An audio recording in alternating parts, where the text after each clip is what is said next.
Chhaava movie के and में अधिकतर दर्शकों की आंखें नम थी छत्रपति संभाजी महाराज के ऊपर हुए अत्याचार और उनकी मृत्यु देखकर।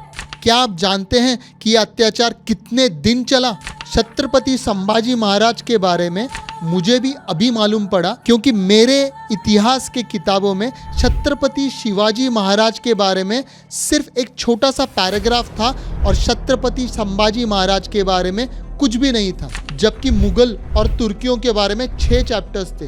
क्या ये जानबूझ के हमारे एजुकेशन सिस्टम को इस तरीके से बदला गया? बलिदान मास और मृत्युंजय अमावस्या क्या महत्व रखती है हम हिंदुओं की और मराठाओं के जीवन में? छावा मूवी में छत्रपति संभाजी महाराज पे जो यातनाएं हुई और उनकी मृत्यु का जो सीन था वो हार्डली 8 से 10 मिनट का था और उसमें बहुत सारी गलतियां थी। जानते हैं एक्चुअल में कैसे छत्रपति संभाजी महाराज को टॉर्चर किया गया और किस तरीके से उनका अंतिम संस्कार हुआ।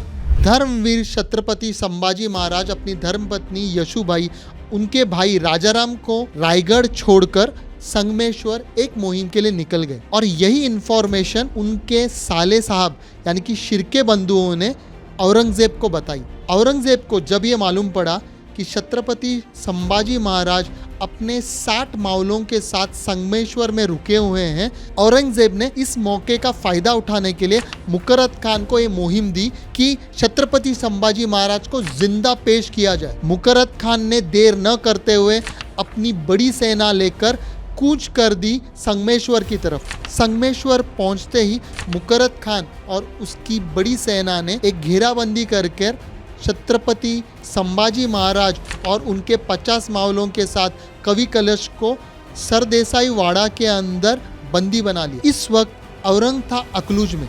औरंगजेब ने जब ये समाचार सुना तब वो खुशी से पागल हो गया और उसने कहा कि छत्रपति संभाजी महाराज को बंदी बनाया जाए और उसे संगमेश्वर से बहादुरगढ़ में लेके आया जाए। क्या आप जानते हैं उन्हें बंदी कैसे बनाया गया? एक लकड़ी के फट्टे को गले में बांधा गया, हाथों को उस फट्टे में लगाया गया और बड़ी चेन से उन्हें हाथों से बांध के ऊंट पे बिठाया गया। संगमेश्वर से उन्हें लेके आया गया पेड़गांव में और पेड़गांव में औरंग इंतज़ार कर रहा था बहादुरगढ़ में, जहां पे उन्हें हाजिर किया गया औरंगजेब के सामने। बहादुरगढ़ को आज के तारीख में धर्मवीरगढ़ से जाना जाता है। ये पूरा 100 एकड़ का एरिया है जिसके बीच के मैदान में एक पूरा कैंप लगाया गया और टेम्पररी स्ट्रक्चर्स बनाए गए जहां पे औरंग रहा और अलग अलग तरीकों से संभाजी महाराज को यातनाएं दिए गए। धर्मवीरगढ़ में छावनी लगाई गई जहां पर कवि कलश और छत्रपति संभाजी महाराज को हाथ ऊपर करके जंजीरों में बांधा गया। संभाजी महाराज और कवि कलश पे ऐसी ऐसी यातनाएं हुई। वो सारे पहले एक्सपेरिमेंट होते थे कवि कलश पे और फिर एग्जीक्यूट होते थे संभाजी महाराज पर। कुछ यातनाएं तो ऐसी हैं जो मैं बोल भी नहीं सकता और आप सुन भी नहीं सकते, इसलिए वो मूवी में भी दिखाया नहीं गया। लेकिन आप यकीन मानिए नाखून निकालना एक उसमें से मामूली चीज़ थी। इससे भी बहुत ज़्यादा यातनाएं दी हमारे छावा संभाजी महाराज को। छत्रपति संभाजी महाराज और कवि कलश का धैर्य, धर्म के प्रति निष्ठा इतनी थी कि वो प्राण जाने तक झुके नहीं और यहीं पे हुई औरंग की हार। एक दिन जब औरंग कवि कलश और महाराज के सामने नमाज पढ़ रहा था तब छत्रपति संभाजी महाराज के हौसला और तेवर देखिए। उन्होंने कवि कलश को कहा, एक कविता तो कहिए कवि कलश जी, ये नज़ारा देखकर औरंग कर क्या रहा है? तो कवि कलश ने तुरंत ही एक कविता कह दी। यावन रावण की सभा शंभु बंध्यो बजरंग, लहू लसत सिंदूर सम, खूब खेलियो रणरंग। राजन हो तुम साचे, खूब लड़ियो तुम जंग, जो तुवत पतेज निहार के, तखत त्यजत औरंग। इस कविता का ये मतलब है कि जिस प्रकार बजरंग बली रावण की सभा में खड़े थे केसरी रंग के साथ, महाराज आपके रक्त से वही केसरी रंग छलक रहा है और आप उसी तरह बजरंग बली जैसे खड़े हो इस औरंग रूपी रावण के सामने। और रावण अपने कदमों पे झुका हुआ है जैसे आज औरंग अपने कदमों पे आपके सामने झुका हुआ है। और आपका तेज ऐसा है कि जैसे ये छोटे छोटे जुगनू सूर्य के आने पे गायब हो जाते हैं, वैसे औरंग की सेना आपके सामने बंधे हुए रहने पर भी गायब हो गई है।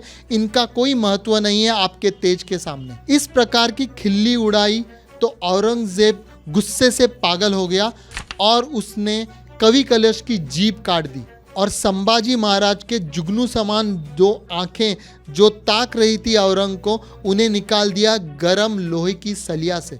यहीं पे इनका टॉर्चर रुका नहीं, उनकी चमड़ी को धीरे धीरे निकाला गया, उस पे नमक पोता गया। इसके बाद कवि कलश और छत्रपति संभाजी महाराज की धिंडी निकाली गई पूरे गांव भर में और उन्हें ले गए तुड़ापुर में, जो कि संगम है इंद्रायणी और भीमा नदी का। तुड़ापुर धर्मवीरगढ़ पेड़गांव से कम 50 किलोमीटर दूर है। कभी ये सोचते हैं कि औरंग क्यों उन्हें इस तरीके से गांव-गांव घुमा रहा था? इतने लहूलुहान होते हुए भी क्यों उन्हें इतने दूर धिंड निकालते हुए घुमाया गया? क्या औरंग ये बताना चाहता था कि जो भी इसके आगे स्वराज का सपना देखेगा या जो भी इसके लिए खड़ा होगा उसका ये हशर होगा?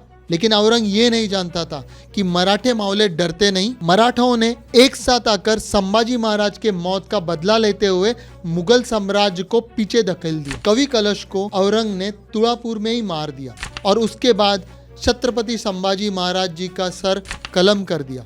कलम सर को उन्होंने भाले पे रखा और शरीर के कई टुकड़े करके वडू बुद्रुक में नदी में फेंक दिए गए। बापूजी शिर्के को उनके शरीर के हिस्से मिले, उन्होंने उनके शरीर के हिस्से सीले। सीलने को मराठी में शिवणा कहते हैं, इसलिए तब से बापूजी शिर्के का नाम बापूजी शिवले पड़ गया। बापूजी ने संभाजी महाराज को सीने के बाद उनका अंतिम संस्कार किया। संभाजी महाराज का अंतिम संस्कार हुआ वडू बुद्रुक में, जहां आज भी उनकी समाधि है और उनके समाधि के बाजू में कवि कलश जी की समाधि भी है। आप ये सारे हिस्टोरिक प्लेसेस जरूर देखने जाइए। धर्मवीरगढ़ जहां पर उन्हें खड़ा करके यातनाएं दी गई, वहां पे उनका स्मारक बनाया हुआ है जिसे बलिदान स्मारक कहते हैं। आप धर्मवीरगढ़ भी जरूर देखिए और वो जगह जहाँ संभाजी महाराज जी को यातनाएं दी गई वहाँ पे बलिदान स्मारक बना हुआ है। वडू बुद्रुक में उनकी समाधियाँ हैं और तुड़ापुर में मंदिर है और वहाँ पर भी उनकी प्रतिमा और समाधि रखी हुई है। ये समाधियाँ बाद में शाहू महाराज ने बहुत ही अच्छी तरह बनाई। क्या आप जानते हैं औरंग ने छत्रपति संभाजी महाराज को 29 दिन टॉर्चर किया और वो उनसे चाहते थे 3 चीजें। एक, मराठाओं का खजाना किधर है, दूसरा मराठाओं के गुप्तचरों के नाम जो उनके खेमे में है, और तीसरा कि खुद संभाजी महाराज बन जाए मुस्लिम, अपना धर्म कन्वर्ट करे, जो कि एंड तक संभाजी महाराज बिल्कुल तैयार नहीं हुए। उनमें से एक भी चीज संभाजी महाराज ने नहीं दी। इतने वीर पराक्रमी थे, इसीलिए ही उन्हें धर्मवीर छत्रपति संभाजी महाराज ऐसे कहा जाता है। छत्रपति संभाजी महाराज ही वजह है जिसके वजह से दक्कन के मंदिर सेफ हैं। उन्होंने कई मंदिर वापस बनवाए जो मुगलों ने तुड़वाए थे। उन्होंने हिंदुवी स्वराज के सपने को जो उनके पिताजी छत्रपति शिवाजी महाराज ने देखा था उसे जिंदा रखा और उनके बलिदान के बाद मराठा एक होकर उस सपने को पूरा किया। यही रीजन है कि आज इंडिया में हिंदुत्व जिंदा है। तो इतने महान राजा, इनके बारे में हमें किताबों में क्यों नहीं पढ़ाया गया? क्यों उनके बारे में हिस्ट्री छोटी सी लिखी गई? क्या आप जानते हैं कि अंग्रेजों को भारत मिला मराठाओं से, न कि मुगलों से? जबकि हमें पढ़ाया गया कि बहादुर शाह जफर आखिरी महाराज थे, जबकि पेशवा राज कर रहे थे और मुगल सिर्फ गद्दी पे बैठे थे। सब लोग रिपोर्ट करते थे छत्रपति जी को। तो मैं चाहता हूं कि ये सारा इतिहास सही ढंग से हमारे किताबों में हमारे बच्चों तक पहुंचे।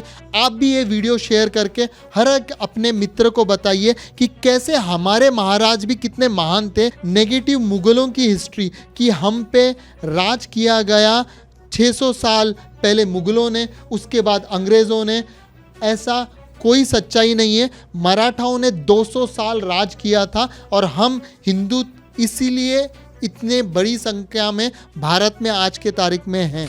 तो क्या हमें बलिदान मास जैसा महत्वपूर्ण पर्व मनाना नहीं चाहिए? मेरे ख्याल से इसे नेशनल इम्पोर्टेंस मिलना चाहिए।